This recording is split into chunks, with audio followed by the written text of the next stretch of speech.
আসসালামাইকুম, চলে আসছি নতুন একটা রেসিপি নিয়ে।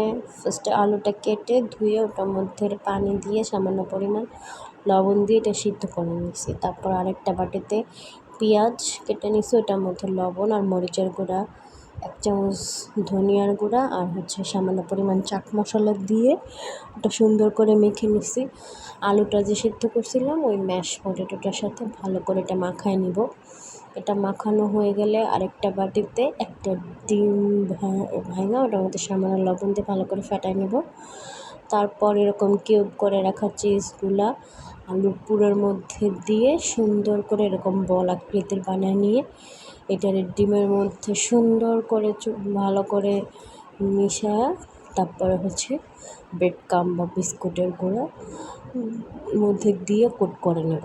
কোট করা হয়ে গেলে একটা ফ্রাই প্যানে সুন্দর করে তেল গরম করে ওই বলগুলো সুন্দর করে ওটার মধ্যে দিয়ে ভেজে নেব। সুন্দর করে এপিঠ ওপিঠ 2 পিঠ লাল করে ভেজে গরম গরম উঠে সার্ভ করব। রেডি।